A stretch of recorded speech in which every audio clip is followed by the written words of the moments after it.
Hey, Facebook friends, social media people, tuning in with me today. And today we are going to talk about the 400 silent years. Just finished the Minor Prophets, the last one being Malachi. And there's a period of time, theologians and scholars have called it the 400 silent years. It took place between the end of the Old Testament, the beginning of the New Testament. What was happening during that time? Well, as far as God and Israel was concerned, there was nothing happening. That's why the 400 silent years. From the return of the Jews from captivity until the wilderness ministry of John the Baptist, God was not speaking to Israel, either by a prophet or a dream or a vision, which he had done for many, many years. And now it ended. So this 400 silent years, spiritually speaking, there's not much going on, but in terms of the world, a lot was going on. There were foreign nations always vying for control and power around the Middle East, the Mediterranean, all of that. You had wars, you had assassinations, you had people that were jockeying for power. And Israel, or as it was called in those days, Palestine, is right in the middle of it all and having to endure a lot of these afflictions, oppressions, whatever. Let's start with the Persian Empire ends. Remember, we said there was the Babylonians, then the Persians. That ends with the death of Darius III, and along comes a man named Alexander the Great. You probably remember him from your history books. Alexander the Great was a warrior military conqueror. And what he did was he was trying to mold countries that he conquered to follow a Greek way of thinking. Customs, language, culture, all of that, they called it Hellenism. And this existed in the days of Jesus and the apostles, all the way to that point. He was educated by no less than a man named Aristotle. You probably remember that name also from history. He worshiped many gods, including things in the occult. He had a tendency to become drunk a lot. Was he an alcoholic? Perhaps. Some people disagree about that. But he had his kingdom extended from Egypt to India. In fact, there was a story that when he conquered all the known world, he wept because there were no more countries to conquer. Can you imagine that? So he doesn't prepare any successor either because he saw himself as a god. If you're a god, you don't have a successor. But he wasn't a god. He died at 33 years of age.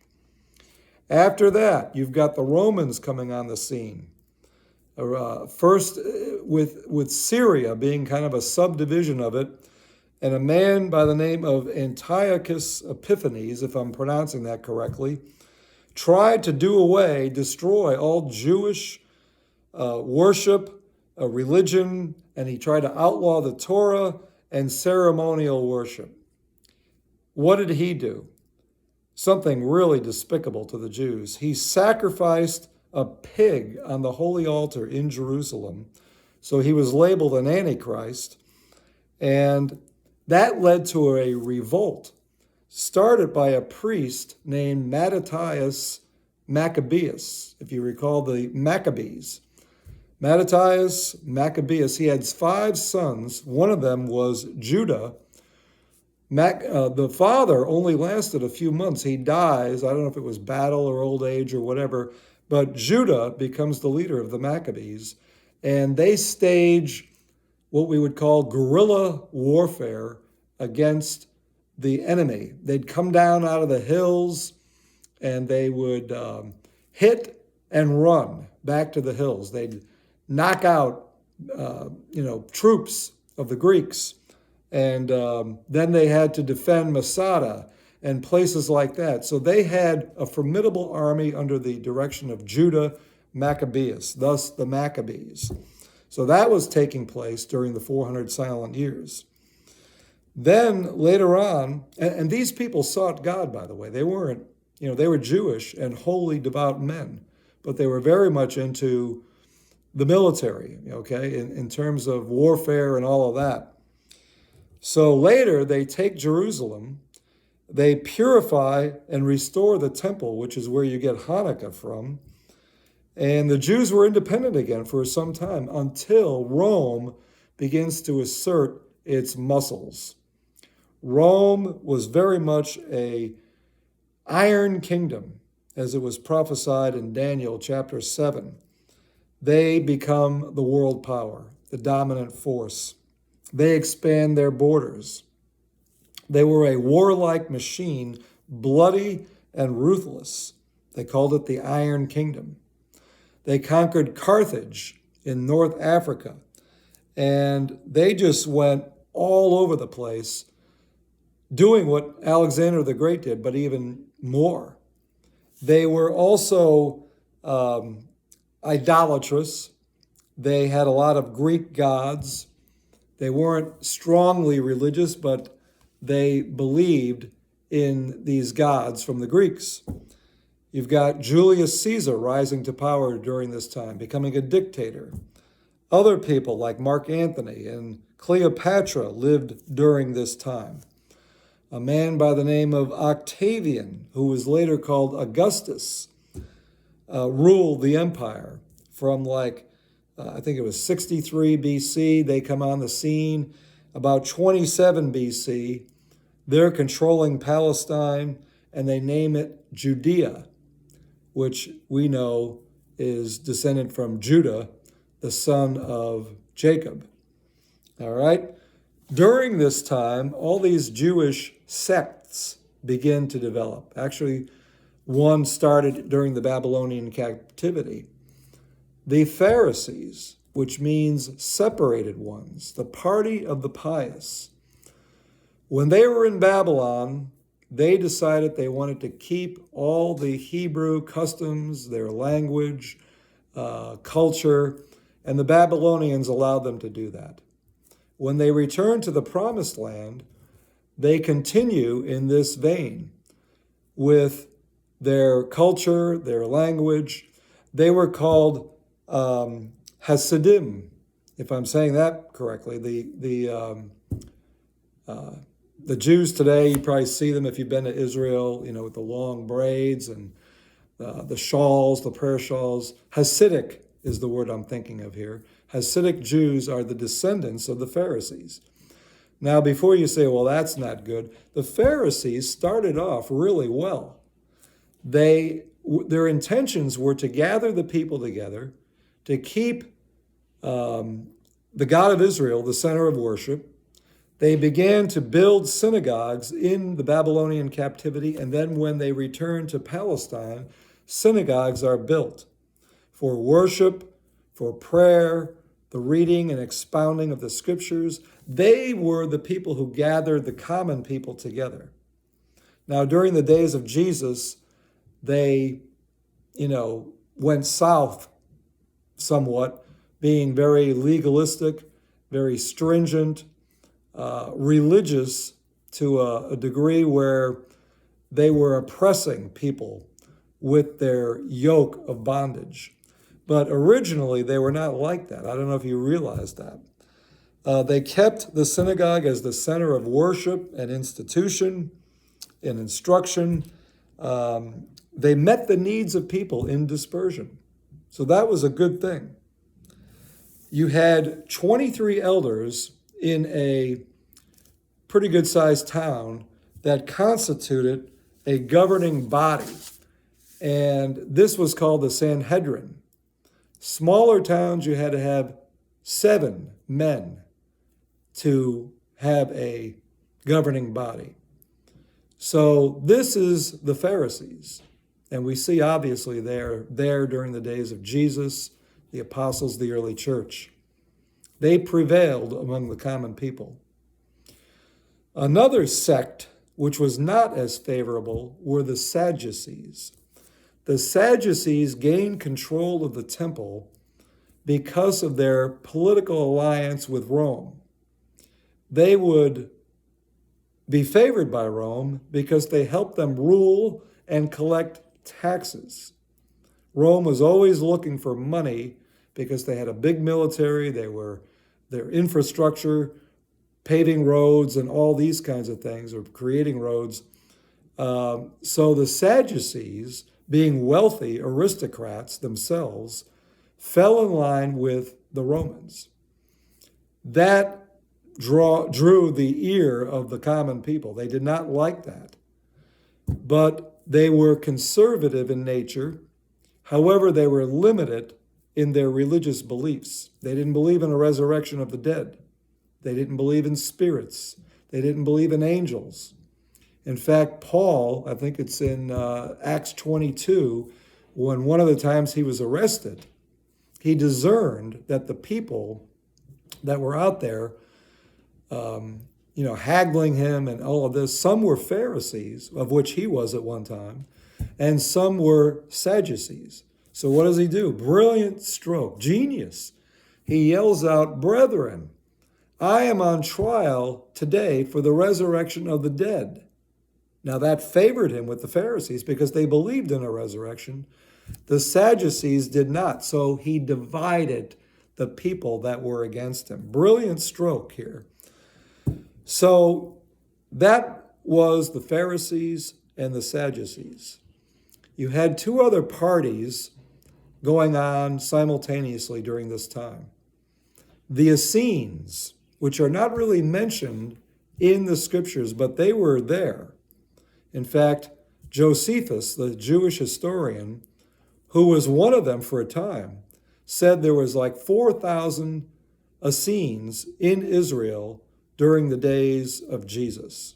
A well-known one that we'll talk about next week was John the Baptist. Who were the Essenes? They were taken to vows of poverty, a communal lifestyle. They lived in tents. They were nomadic, mainly in the desert. So that would have been in the southern part of Israel, Beersheba, places like that. But they were also up in the Jerusalem area as well. They believed they had the true worship of Jehovah. They studied the scriptures probably even more than the Pharisees. They were also strong believers in the Messiah. And this is what separated them from the others. The Pharisees believed in the Messiah, but they saw him as a political, military warrior. I think the Essenes were more spiritual. And they also were looking to have the yoke of Rome taken off, but to them, the Messiah was also a spiritual figure as well. They were the author of what is called the Dead Sea Scrolls, if you're familiar with them. In the Qumran caves in En-Gedi, where David was fleeing from Saul years earlier, you had a Bedouin shepherd boy in 1947 went into a cave looking for a lost sheep, so the story goes. He finds parchments and scrolls of the Old Testament, predominantly Isaiah, as well as these Dead Sea Scrolls. He picks them up, brings them to probably the local synagogue, and the rabbi there couldn't believe it. I mean, these things were, classic. Eventually, they are transported to Jerusalem. They're on display in a museum in Jerusalem, even to this day. I was in Israel, 2011, and we saw the Dead Sea Scrolls and some of the things that they got from the Qumran caves. Whether they were the exact representatives or replicas, I'm not sure. But Josephus himself lived among them during this time, not 1947, during the days of the Pharisees and Sadducees, the early, the latter part of BC. And he wrote a book called The Antiquities of the Jews. If you've never read that, I'd recommend it. The Antiquities of the Jews. He traces the history of the Jews, actually even before that, going back to the time of Adam, all the way to where he was living, first century. He mentioned Jesus one time, just a reference to the Christ. was not pro or con. It was just kind of a neutral observation. But much history is provided by Josephus during this time. The last party that I would mention, it's a stretch to say they're even a party, probably, let's call them a party, were the Zealots. You had Simon, one of the 12 disciples of Jesus. It said Simon the Zealot. Who were these people? They kind of took up where the Maccabees left off years before. They wanted to do away with Rome altogether. So they were very militaristic, but they had to be careful because they were way outnumbered by the Romans. So again, they would use guerrilla tactics, even probably less. They wouldn't hide in the hills. They would get into festivals where there were Roman soldiers on guard for riots. They would come up behind a soldier, maybe being by himself or two. They'd slit their throats and run. These were the Zealots. They felt like they were purifying Israel by getting rid of the Romans. Many of them were caught, captured, crucified during this time, but they did exist.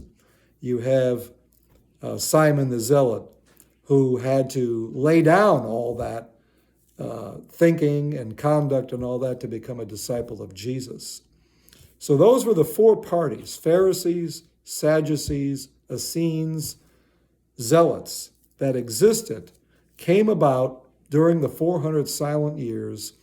And again, nothing was taking place, spiritually speaking, during these 400 silent years. How would you like to be living in that time? Talk about dark, dry. And yet they came through it. There were several generations. 400 years is a lot of time.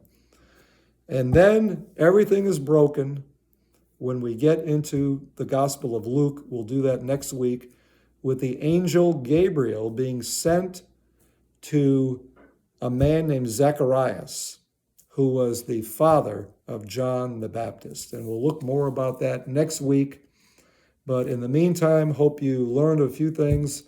I don't hear anybody talking about the 400 silent years, even in studies. You don't expect it to be preached at a church, but hardly anybody recognizes this time, unless you're an ardent student of history and you want to know and learn about these things. So I threw some things at you today for you to chew on a little bit, maybe whet your appetite.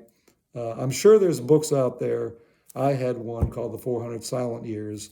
There's probably others. Look at it, see what you think about it. Next week, we'll talk about, we'll bridge the gap here and get into the New Testament, Gospel of Luke, breaking the 400 years of silence. God bless. Have a great weekend.